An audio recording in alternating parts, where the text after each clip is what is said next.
মরে পড়ে আছে। তাকে খবর দেওয়া হলো, মুসা নবীকে ডাকা হলো। বাপ খুব মনোযোগ দিয়ে কথাগুলো শুনে যান। মুসা নবীকে ডাকা হলো, নামে মুসা, আপনি আমাদের গ্রামে আসুন। গ্রামে একটা মার্ডার হয়ে গেছে, কি জন্য মার্ডার হয়েছে কেউ জানে না, আপনি সেটা একটু তদন্ত করে দেখুন। মুসা নবী আসলেন, আসার পর গ্রামবাসীকে বলছেন, এই গ্রামের লোকেরা তোমরাও কিছু জানো না, আমিও কিছু জানি না, এই লোকটাকে কি জন্য কিভাবে কে মার্ডার করেছে কিছুই বলা যাবে না যতক্ষণ আল্লাহর সঙ্গে আমি কথা না বলবো, আল্লাহ আমাকে পরামর্শ না দিবে, আমি নবী মুসা তোমাদের সামনে কোনো কথা বলতে পারবো না। এই নবী মুসা রাস্তায় বেরিয়ে গেলেন, মসজিদের সামনে আজান দেওয়ার জন্য ঢুকছেন কিংবা আজান শুনে আপনি ঢুকতে যাচ্ছেন, হঠাৎ করে দেখা গেল আপনার গেটের সামনে, এই রাস্তাটার সামনে একটা মানুষ মার্ডার হয়ে পড়ে আছে। কি মরে পড়ে আছে? বন্ধুরা আমার শুনে যান কথা, মানুষটা মার্ডার হলো কি জন্য, কিসের কারণে মার্ডার হয়েছে, কে মার্ডার করেছে পৃথিবীর কেউ জানে না।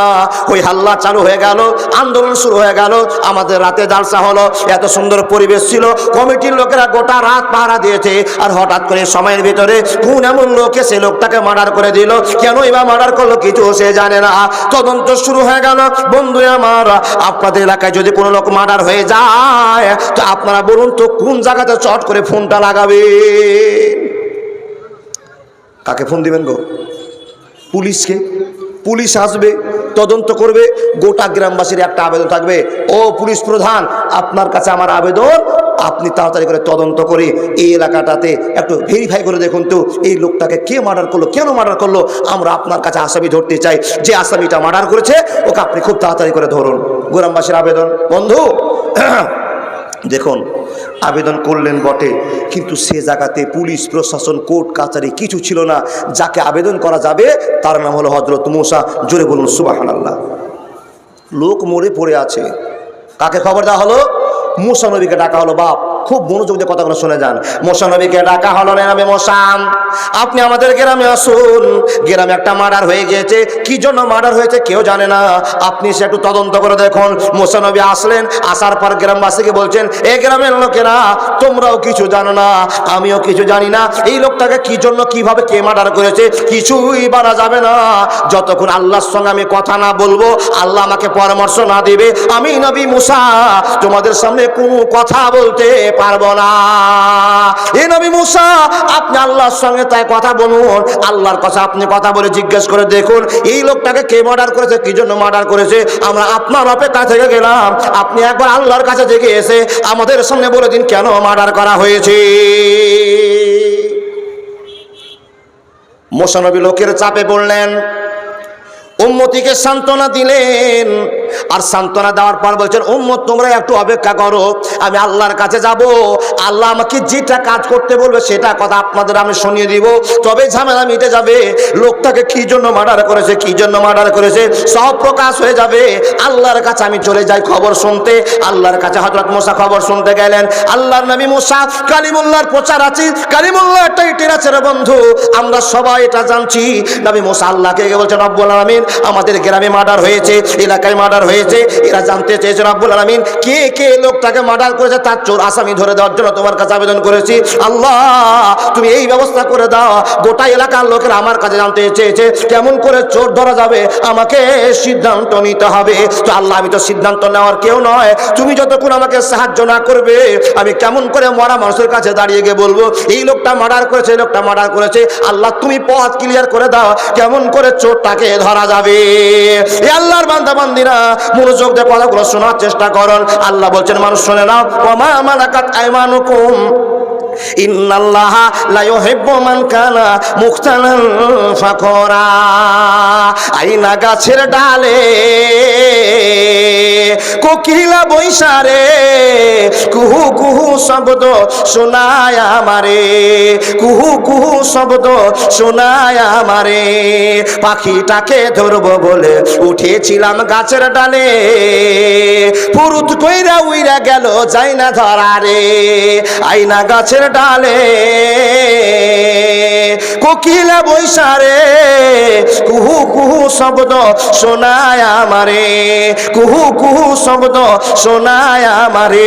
একবার জোরে বলুন না সুবহানাল্লাহ। বন্ধু আনন্দ করে বসে আছি, কিন্তু অচিন পাখি যাকে চিনি না, যেই মালাকুল মউতকে জানি না, সে আমার জন্য অপেক্ষা করে আছে কখন চিরকুট আমার নামে ভেসে উঠে আর আপনাকে আমাকে ডেকে নিয়ে জীবন কবজ করে চলে যাবে। সে সিদ্ধান্ত অনুযায়ী মালাকুল মউতের কথা আপনাকে শোনাতে আরম্ভ করলাম। আল্লাহর বান্দা হযরত মুসা আল্লাহর কাছে বলছে, আল্লাহ, এই যে লোকটা মার্ডার হয়েছে, গ্রামবাসীও কিছু জানে না, আমিও কিছু জানি না। আল্লাহ তুমি জানো কে মার্ডার করেছে, কি করে মার্ডার করেছে। আল্লাহ তুমি চোর ধরার ব্যবস্থা করে দাও। যখনই আল্লাহকে এই বিচারটা দেওয়া, তাকান আমাদেরকে, যখনই এই বিচারটা আল্লাহকে দেওয়া, তখন আল্লাহর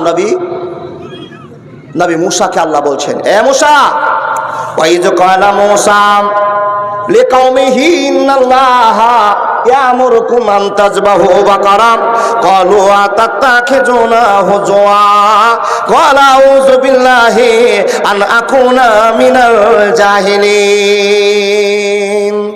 দেখেন আল্লাহর বান্দা, আমাদেরকে তাকান। স্টেজে লোককে সে দেখছেন তো, দেখতে পাবেন আপনাদের এলাকারই লোক, বারবার আসছে, দেখতে পাবেন। জি, তাকান। আল্লাহর নবী মুসাকে বলছেন, এ মুসা, তুমি যে দরখাস্ত নিয়েছো, এই দরখাস্ত আমি মঞ্জুর করলাম, তোমাকে একটা বুদ্ধি শিখিয়ে দিচ্ছি। আল্লাহ কি বুদ্ধি? তো আল্লাহ বলছেন, নবী মুসা, ওই চোর ধরাটার কোনো ব্যাপার খুব কঠিন নয়, ইজি ব্যাপার। তো আল্লাহ কি করতে হবে? তো নবী মুসাকে আল্লাহ বলছেন, আনতাজবাহু বাকারা, আনতাজবাহু বাকারা, আনতাজবাহু বাকারা, একটা গাই জবাই করতে হবে। আর একটা গাই জবাই করার পরে এই পিস মাংসগুলো, 2-3 পিস মাংসগুলো ওই মরা মানুষের উপরে চাপিয়ে দিতে হবে। মরা মানুষটা জিন্দা হয়ে কথা বলবে, রাতে কে কে তাকে মার্ডার করেছে। আব্বাজান, দাদা বন্ধুরা, আমার কথাগুলো বুঝতে পারছেন তো? চোর ধরার কোনো ক্যাপাসিটি নাই, কে মার্ডার করেছে কিছু জানি না। নবী মুসা আল্লাহর কাছে দোয়া করলেন। আল্লাহ বলছেন, এ মুসা শুনে নাও, আনতাজবাহু বাকারা, একটা গাই জবাই করো। আর তোমার লোকগুলোকে গাই জবাই করতে বলে 2-3 পিস মাংসগুলো চাপিয়ে দাও। যে লোকটা মরে গিয়েছে, মার্ডার করেছে, ওর উপরে চাপিয়ে দিলেই সে লোকটা জিন্দা হয়ে কথা বলবে, রাতে কে কে তাকে মার্ডার করেছে, ঝামেলা খতম হয়ে যাবে। আচ্ছা, আল্লাহ যখন বলেছে, এই ঝামেলাটা মিটে যাবে তো? আল্লাহর বান্দা হযরত মুসা আল্লাহর কাছ থেকে ঘুরে এসে বলছেন, ভাই, আমি আল্লাহর কাছে দোয়া করে শুনলাম, জানতে পারলাম আল্লাহ একটা পথ বলে দিয়েছেন। কি পথ গো? বলে, আনতাজবাহু বাকারা, গাইটা জবাই করো, গাইটা কিনে নিয়ে জবাই করো, 2 পিস মাংস লোকটার উপরে চাপিয়ে দাও। যে লোকটাকে মার্ডার করেছো, যে লোকটা মার্ডার হয়ে গিয়েছে, এই লোকটা জিন্দা হয়ে কথা বলবে, কে মাথা ধরেছে, কে হাত ধরেছে, কেমন করে জবাই করেছে, সবই ক্লিয়ার হয়ে যাবে। আল্লাহ বলেছে তোমাদের এই কাজটা করতে। যখনই কথা বলা, সমাজের ভিতরে কিছু টাকাওয়ালা লোক ছিল, যাদের আত্ম অহংকার বেশি, যারা রূপের অহংকার করেছিল, ব্রেনের অহংকার করেছিল, শক্তির অহংকার করেছিল, এই সমস্ত লোকেরা মুসা নবীকে পাগল মনে করে নিল। নবী মুসা, আমরা জানি আপনি একটা শিক্ষিত লোক, আপনি একটা দামি লোক, আপনি একজন মুরব্বী লোক, কিন্তু এত বাজে কথা আপনি বললেন, কেমন করে বলতে পারেন আপনি? তাই বলেন, নবী হে, আমরা জানি যে গরুর গোশ আমরা খাই, আমরা শান্তি পাই জীবনে, কিন্তু জানি না একটা গরুর গোশে মরা মানুষকে জিন্দা করে দেওয়া হবে। সম্মানীয় উপস্থিতি, আপনারা বলুন তো, গরুর গোশতে মানুষ জিন্দা হবে আপনাদের বিশ্বাস হয়? হয়? হয় না? ইন্না লিল্লাহি ওয়া ইন্না ইলাইহি রাজিউন। গরুর মাংসে মানুষ জিন্দা হবে, এটা আল্লাহ বলেছেন, তারপরে সন্দেহ আছে? সন্দেহ তো হারিয়ে গিয়েছে, আল্লাহ তাকে প্রমাণ দিয়েছে। নবী মুসা আগে বলেছে, ভাই, আল্লাহর কাছে গিয়েছিলাম, আল্লাহর কাছে দোয়া করেছিলাম, আল্লাহ জানিয়ে দিয়েছে আনতাজবাহু বাকারা, একটা গাই কিনতে হবে। বাকারা মানে গরু, কিন্তু বেটি গরু বাপ। আনতাজবাহু বাকারা, একটা গাই গরু কিনতে হবে, 2 পিস মাংস ওই মরা মানুষের উপর চাপিয়ে দিবে, লোকটা জিন্দা হয়ে কথা বলবে, কে কে রাতে তাকে মার্ডার করেছে, ঝামেলা মিটে যাবে। এই কথা যখন মুসা নবী বলা, লোকেরা বিদ্রুপ, তামাশা, ঠাট্টা শুরু করে দিল। মুসা নবী পাগল হয়ে গেছে গো, মদ খেয়ে নিয়েছে গো, জোরে বলুন নাউজুবিল্লাহ। মুসা নবী তাদের দৃশ্য দেখে বলছেন, এ ভাই, তোমরা আমাকে প্রশ্ন করেছো, উত্তর আমি দিয়ে দিচ্ছি, এখানে আমাকে পাগল বানার কি কায়দা আছে, তোমাদের কি কৌশল আছে, তোমরা করে আর কি করছো, ঠাট্টা করছো, বিদ্রুপ করছো। আমাকে আল্লাহ বলেছে, তাই তো আমি তোমাদের কাছে বলে দিয়েছি।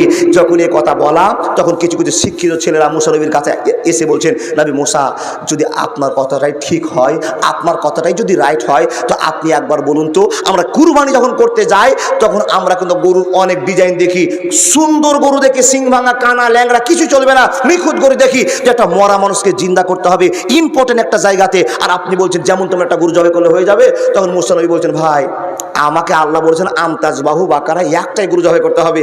সিং মাথা, চোখ ফাটা, নাক ফাটা কিছু দেখার দরকার নাই, জবাই করলে মানুষ জিন্দা হয়ে যাবে। যখন এ কথা বলা, নবী মুসার সঙ্গে তামাশা শুরু হয়ে গেল, এর কি চালু হয়ে গেল। মৌলবি সাহেবেরা দুনিয়াতে পাগল মানুষেরা, ভালো কিছু বোঝে না।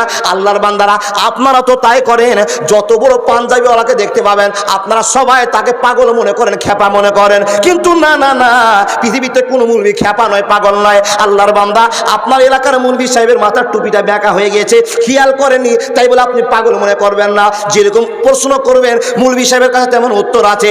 আপনি যদি সোজা প্রশ্ন করেন সোজা উত্তর পাওয়া যাবে, যদি বেকা প্রশ্ন করেন বেকা উত্তর মৌলবীরা দিতে পারবে। আপনি যদি মৌলবীর মান না জানেন, রব বলে দিয়েছেন বান্দা শুনে নাও, পৃথিবীতে যত নামি নামি লোক আছে, লক্ষ লক্ষ লোক আছে, যদি কারো সম্মান দিতে হয় আমি আল্লাহ বলে দিলাম, পৃথিবীতে যত মৌলবী আছে এদেরকে তোমাদেরকে সকলকে সম্মান দিতে হবে। কত দাম কত নাম, আল্লাহ উদাহরণ দিয়ে বলছেন বান্দা শুনে নাও, আকাশে লক্ষ লক্ষ তারা আছে, আর লক্ষ লক্ষ তারার ভিতরে যেমন চাঁদের মূল্য বেশি, চাঁদের দাম, আল্লাহ রাব্বুল আলামিনের নবী বলছেন লাখো লাখো মানুষের ভিতরে তেমন উলামাদের দাম, মুলবিদের দাম তোমরা সেটা জানো না, জানো না, জানো না। বন্ধু দেখেন, হযরত মূসাকে ছোট করার জন্য, অপমান করার জন্য গোটা গ্রামের অহংকারী মানুষরা লেগে গেল। এই নবী মূসা, আপনি একটু বলুন, আপনি একটু বলুন। কি বলবো গো? আল্লাহর কাছে শুনে আসুন তো গিয়ে যে আল্লাহ আমাদের কেমন গরু কিনতে বলেছেন। মূসা নবী বলছেন, দেখো গাধা জল খায় তো কি করে খায় বাপ? একটু বলুন না আওয়াজ করে। গাধা জল খায়, ঘোলা করে খায়। তোমরা যে কাজ শুরু করেছো নিশ্চয় তোমরা বিপদে পড়ে গিয়েছো। খবর একটা মনে রেখে দাও, ওয়ামা মালাকাত আইমানুকুম ইন্নাল্লাহা লা ইউহিব্বু মান কানা মুখতালান ফাকুরা। এই মানুষেরা, তোমরা যে অহংকার শুরু করেছো আমার সঙ্গে, আমার আল্লাহর সঙ্গে, নিশ্চয় তোমরা বিপদে পড়বে। অহংকারের একটাই সাজা, দুনিয়া আখিরাত দুটোই বরবাদ হয়ে যাবে। তোমরা অহংকার করিও না। আল্লাহ বলেছে আনতাজ বাহু বাকারা, তাড়াতাড়ি গাইটাকে নিয়ে আসো, আর আল্লাহর কত শক্তি আছে এক্ষুনি পরীক্ষা করে নাও, গায়ের গোশতে মানুষ জিন্দা হবে। তাকান, আল্লাহর বান্দা হযরত মূসাকে এই সমস্ত লোকেরা ছোট করার জন্য বলছেন, হুজুর আর একবার আল্লাহর কাছে যান আর শুনে আসেন তো আমরা গরুটা কেমন কিনবো। এই দেখেন দেখেন দেখেন, সবার মুখ ডান দিকে। জি, আমার দাদাকে দেখার জন্য সব পাগল হয়ে আছেন, দেখলেন তো আলহামদুলিল্লাহ, আল্লাহ সম্মান দিয়েছেন, দেখার মতোই মানুষ, যা চেহারা, যা ভারত, যা ওয়েট দেখে নিয়েছেন আলহামদুলিল্লাহ। এবার মনে যদি আমার কথা শুনুন, ওনার জন্য খাস করে দোয়া করে আল্লাহ ওনাকে সুস্থ রাখুক। জি, করতে তো পারেন। আপনার যদি মুড়িকে ইদিকারি দিয়ে করেন না, বক্তার পাংচার হয়ে যাবে বাবা। তাকান, নবী মোহাম্মদ সরি হযরত মূসাকে বলছেন, হুজুর আপনি যে এসে বলে দিলেন একটা গাই জবাই করতে হবে, তো গাইটা তো দেখে কিনতে হবে, তো আপনি আর একবার আল্লাহর কাছে গিয়ে বলুন তো যে আমরা গাইটা কেমন কিনবো। তখন নিজে লজ্জিত হয়ে নবী মূসা আল্লাহকে বলছেন, ক্বালু দুলানা রাব্বাকা ইউবাইয়িন লানা মা হি। হে রব্বুল আলামিন, লোকের চাপে পড়ে তোমার কাছে আবার আসলাম। হে নবী মূসা, কি জন্য এসেছো বলতে হবে না। আল্লাহ গো, আমার লোকেরা জানতে চেয়েছে গরুটা কেমন কিনতে হবে, কেমন গরু কিনলে মানুষ জিন্দা হবে। ই আল্লাহ, এরা আমাকে ঠাট্টা বিদ্রুপ শুরু করেছে। আল্লাহ বলছেন, নবী মূসা তোমাকে ক্লিয়ার করে বলতে হবে না, তোমার সেই বান্দাদের অহংকার হয়েছে, আর অহংকার আমার কাছে ধরা পড়েছে। নবীরে এমন গরুর কথা বলবো ওর 14 গোষ্ঠী গরু খুঁজে পাবে না। রব্বুল আলামিন বলে দাও কেমন গরু কিনবে। তো রব্বুল আলামিন বলছেন, লা ফারেজুন ওয়ালা বিকরুন আওয়ানুম বাইনা জালিকা ফাফআলু মা তুমারুন। হে নবী মূসা, ওই লোকগুলোকে তুমি এবার গরুটা কিনতে বলো, লা ফারেজুন ওয়ালা বিকরুন আওয়ানুম বাইনা জালিকা ফাফআলু মা তুমারুন। যে গরুটা যদি খুঁজে না বের করতে পারে ওদের আর মানুষটা জিন্দা হবে না। আচ্ছা বলেন তো, এই অহংকার করে বিপদে পড়লো কিনা? আল্লাহ বলেছেন আনতাজ বাহু বাকারা, একটা গরু জবাই করলেই কাজ হয়ে যেত। কিন্তু বাবা, এরা নিজে থেকে অহংকার করে ঝামেলাকে আটকে নিয়ে বলছেন আল্লাহর কাছে যাও। আর আল্লাহ বলছেন, নবী মূসা এবার ওদেরকে বলো, লা ফারেজুন ওয়ালা বিকরুন আওয়ানুম বাইনা জালিকা ফাফআলু মা তুমারুন। হে নবী মূসা, ওরা যেমন তেমন গরু জবাই করলে হবে না। কি করতে হবে? বলে বুড়া গরু চলবে না, আর চ্যাংড়া গরু চলবে না। কি গরু কিনতে হবে? মধ্যে মিডিল টাইপের, মিডিল বয়সের গরু কিনতে হবে। কি জন্য? বলে মরা মানুষকে যদি এবার জিন্দা করতে হয় একবার চকচকিয়া গরু কিনতে হবে। যখন মুসা নবী আল্লাহর কাছে খবরটা নিয়ে এসে বলছেন, ও আল্লাহর বান্দা, তোমরা তো আমাকে বিপদে ফেলে দিয়েছো গো। আমি আল্লাহর কাছে আবার গেলাম, দোয়া করলাম, আল্লাহ আপনাকে বলে পাঠিয়েছে লা ফারেজুন ওয়ালা বিকরুন আওয়ানুম বাইনা জালেকা ফাফআলু মা তুমারুন। এমন একটা গরু কিনতে হবে যে গরুটার আল্লাহ ডেফিনেশন বর্ণনা করে দিয়েছে, তোমরা সেই গরুটা কিনতে যাও। হুজুর কেমন গরু কিনবো? তো বলছে বুড়াও চলবে না আর চ্যাংড়াও চলবে না, মিডিল বয়সের একটা গরু কিনতে হবে।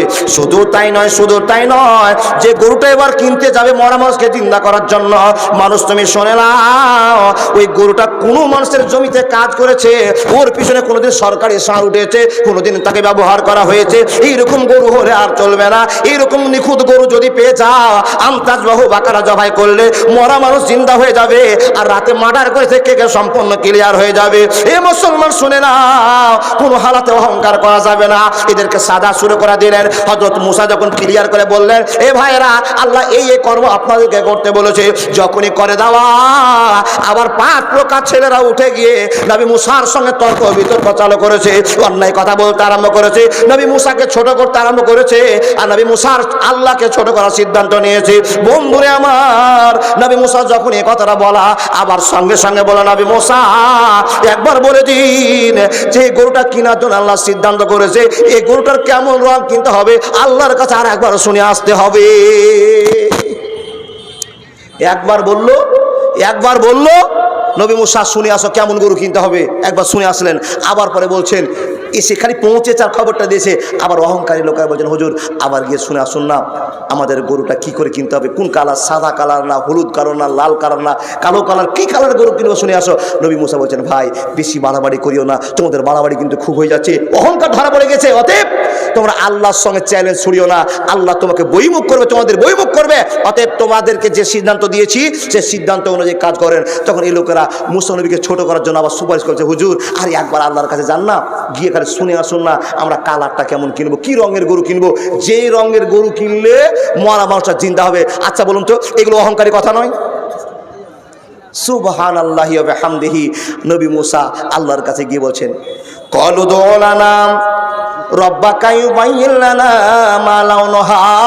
হে রব, আবার অপমান হয়ে তোমার কাছে আসলাম, এই লোকগুলো আমার কাছে বারবার ফিতনা শুরু করেছে, মাবুদ গো তুমি বলে দাও, ওরা জানতে চেয়েছে সাদা গরুর মানুষ জিন্দা হবে কি লাল গরুতে মানুষ জিন্দা হবে, কোন কালারের গরু কিনতে হবে, আল্লাহ তুমি বলে দাও। নবী মুসাকে লক্ষ্য করে রব বলছেন, নবী মুহাম্মদ শুনে নাও, হে নবী মুসা, তোমার লোকগুলোকে তুমি খবরটা জানিয়ে দাও, আল্লাহ এমন একটা রঙের কথা বলছেন, এমন একটা রঙের সিদ্ধান্ত করে বলে দিলেন। বন্ধুরে আমার, গোটা পৃথিবীর হাট শেষ হয়ে যাবে, গরুর রং খুঁজে পাওয়া যাবে না। বন্ধুর প্রেমে কি আনন্দ কেউ তো জানো না, প্রেম বিনে প্রাণ বন্ধুরে দেখা পাবি না। মুসা নবী প্রেম করিল, আগুনে ঝলসিয়ে দিল, মুসা নবী প্রেম করিল, আগুনে ঝলসিয়ে দিল। এ শুধু প্রেম নয়, প্রেমের ছলনা, প্রেম বিনে প্রাণ বন্ধুরে দেখা পাবি না। বন্ধুর প্রেমে কি আনন্দ কেউ তো জানিস না, প্রেম বিনে প্রাণ বন্ধুরে দেখা পাবি না। একবার জোরে বলুন না লিল্লাহি তাকবীর। বন্ধু, আব্বা জান, দাদারা আমার শুনুন, মুসা নবীকে এরা ছোট করছে, মালিক ওখান থেকে কাঠি নড়িয়ে বলছেন, এ মানুষেরা তোমাদের যে অহংকারটা করছো, এই অহংকারের সাজা বড় আল্লাহ আমি রেখে দিয়েছি, তোমরা মুক্তি পাবে না যতক্ষণ আমার কাছে ফিরে না আসবে, আমার কাছে তওবা না করবে, আমি এমন বিপদে ফেলবো তোমরা আর জন্মে গরু খুঁজে পাবে না। আল্লাহ নবী মুসাকে বলছেন, হে নবী মুসা তুমি বলে দাও, দেখার মতো গরু কিনতে হবে, তাসুররুন নাজিরিন, দেখার মতো গরু। সঙ্গে তাফসীর কারক দুটো মত বের করেছেন বাপ। কেউ বলছেন আল্লাহ বলেছেন নবী মুসা যাও ওদেরকে গরুটা কিনতে বলো, সাদা গরু চলবে না, কালো গরু চলবে না, লাল গরু চলবে না, মাইটা লাল চলবে না, চিৎকামরা চলবে না, আল্লাহ চলবে কেমন, বলে গাঢ় পিত বর্ণের একটা গরু কিনতে হবে। আচ্ছা পিত বর্ণের গরু দেখেছেন? কোনো তাফসীর কারক বলছেন যে না, আল্লাহ সেটা বলেনি, তাদেরকে বিপদে ফেরার জন্য বলেছিলেন ওদেরকে হলুদ কালারের গরু কিনতে হবে। আচ্ছা বলুন তো, হলুদ কালারের গরু জীবনে দেখেছি আমরা? দেখেছি গো? না না না না, আমরা হলুদ কালার গরু জীবনে দেখিনি, গাঢ় পিত বর্ণের গরু আমরা জীবনে দেখিনি। হযরত মুসা এসে বলছেন, লাও, আমি বলেছিলাম তোমাদেরকে অহংকার করে নিষেধ করেছিলাম, চলো এবার ঝামেলা শুরু হয়ে গেছে, যাও তোমরা গরু কিনে নিয়ে আসো। আর যদি মরা মানুষকে জিন্দা করা খেলা দেখো তাহলে সেই গরু কিনতে হবে যে গরু আল্লাহ বলে দিয়েছে। আর যদি তোমরা এই পেঁচাল না করতে, ঝামেলা না করতে, আল্লাহ বলেছিল আন্তাজ বাহু বাকারা, এই গরুটা জবাই করলে তোমাদের মরা মানুষের জিন্দা করা খেলাটা দেখা হয়ে যেত, কিন্তু তোমাদের ঝামেলায় তোমরা পড়েছো, যাও গরু কিনতে। গরু কিনতে গিয়ে বাবা আরো ঝামেলা লেগে গেল। জোরে বলুন সুবহানাল্লাহ। এই ঝামেলার মালিক কে? আল্লাহ। গরু কিনতে গিয়ে বাবা গোটা হাত তন্ন তন্ন করে খুঁজছে, গরু পায় না। তার কারণ কোরআনে যে বর্ণনা হয়েছে এইরকম তো গরু খুঁজে পাওয়া যাচ্ছে না। আর এরকম গরু জবাই না করলে তো মরা মানুষ জিন্দা হবে না। ঝামেলায় পড়ে গেল। 3-4 হাট 5 হাট ঘোরার পরে যখন ক্লান্ত হয়ে গিয়েছে, চিন্তা ভাবনা করে বলছেন, আরে মুসা নবীকে খ্যাপা মনে করিস না, মুলবিদেরকে পাগল মনে করিস না, মুসা নবীর ভিতরে ভালোবাসা আছে। আল্লাহর নবী, নিশ্চয়ই মুসা নবীর আল্লাহ আমাদের উপর রাগ করেছে, আমরা পথ পাবো না, চল মুসা নবীর কাছে স্যালেন্ডার হয়ে যায়। বন্ধুরে আমার, যখনই সব লোকেরা বুঝতে পারলো আমাদের অহংকার হয়ে গিয়েছে, আমরা ফখর করেছি, মুসা নবীর কাছে স্যালেন্ডার হয়ে বলছেন, এ নবী মুসা, আমরা জানতাম না এত বড় আমরা বিপদে পড়বো, অতএব আপনি আমাদেরকে পথ বলে দিন। আল্লাহর কাছে কেমন করে ভুল স্বীকার করব, আল্লাহর কাছে কেমন করে তওবা করব, আমরা যে অহংকার করেছি অহংকারগুলো সাজা শুরু হয়ে গিয়েছে। নবী মুসা, আপনি বলে দিন আল্লাহর কাছে কেমন করে আমরা মাপ চাইব। বন্ধুরা আমার শুনে যান, এই লোকেরা ভুল স্বীকার করে বলল, আল্লাহ আমরা যা করেছি আর করব না, আমাদের গুনাহ তুমি মাফ করে দাও ইনশাআল্লাহ। আল্লাহ তুমি যদি ইচ্ছা করো তো আমাদের সামনে হলদা গরুর প্রকাশ হয়ে যাবে, অসুবিধা হবে না, হবে না, হবে না। যখন তওবা করলো, তোবার সঙ্গে সঙ্গে বাবা ঝামেলা আটকে গেল। যখন তোবা করলো, আল্লাহ বলছে, বান্দা আমি তো অপেক্ষা করে থাকি, তোরা ভুল করেছিস, আমার কাছে স্যালেন্ডার হ, আমি আল্লাহ ক্ষমা করে দেবো। যদি বলুন সুবহানাল্লাহ। আমরা এতগুলো লোক বসে আছি, ভুল তো সবাই অনেক করে বসে আছি, কিন্তু ক্ষমা চাইতে জানি না। যেমনই ক্ষমা চেয়েছে সঙ্গে সঙ্গে আল্লাহ মাফ করে দিয়েছেন। আর যখনই মাফ করে দেওয়া, এখন যে কথাটা আপনাকে বলছি এটা হাদিসের কথা নয়, কোরআনের কথা নয়। মাওলানা তারা বলবেন কেন? সে তাফসীর কারকের ভিতর থেকে একটা পয়েন্ট বের করে দিয়েছে। যখনই তারা আল্লাহর কাছে তওবা করলো, তখনই আল্লাহ তাদেরকে সে সংবাদটা দিল, যে সংবাদটাতে গিয়ে তারা সে গরুটা খুঁজে পেল, হলুদ কালারের গরু। কেউ বলছে না না, গাঢ় পিত বর্ণের গরুকে খুঁজে পেল, আর তার শুরু না যেদিন দেখার মতো গরুটাকে নিয়ে এসে জবাই করছে। তো বাবা যেখানে গরু কিনতে যাচ্ছে সেখানে একটা ঝামেলা লেগে গেল। জায়গা ফাঁকা আছে মাওলানা, জায়গা ফাঁকা আছে, কিন্তু যারা বসার মানুষ তারা বসে গিয়েছে, তারা দাঁড়িয়ে থাকার মানুষ তারা দাঁড়িয়ে আছে। জি আলহামদুলিল্লাহ। কিন্তু বাবা একটা বড় বিশৃঙ্খলা দেখা যাচ্ছে। দেখেন যে মাঝে মাঝে এই সভাটা টাক পড়ে গেছে, সভাতে টাক পড়ে গেছে। একটু চেপে যান না, পিছনে দাদাগুলো বসে যাবে চুপ করে, একটু আগে আসুন না। মাশাআল্লাহ, জাযাকাল্লাহ, আলহামদুলিল্লাহ। যারা ভদ্র মানুষ, দেখুন লোকটা হাঁটতে পারছে না, তারপরে উঠে চলে এসছে, একটু আগের না বাবা। এই জন্য তো বলতে হয়, ভালো কচু আলু হলে অল্প জালে সিঝে, আর ভালো ঘরের ছেলে হলে এক কথাতেই বুঝে। যারা ভালো ঘরের ছেলে বুঝে গেছে, আসুন, চলে আসুন দাদা, চলে আসুন। আলহামদুলিল্লাহ, আল্লাহর রাস্তায় চলে আসুন। দেখুন এমন একটা জায়গাতে আপনারা বসেছেন যেটা হলো জান্নাতের বাগান। হাজার হাজার ফেরেশতারা দেখছে আর আল্লাহকে দশকত বলছে, আল্লাহ তোমার বান্দারা পাগলের মতো বসে আছে। দেখেন আমার বিষয়টা আপনাকে শুনে যাচ্ছি। মাশাআল্লাহ, জাযাকাল্লাহ, এক্ষুনি চলে আসছি, এই কথাটা আপনাকে বলবো।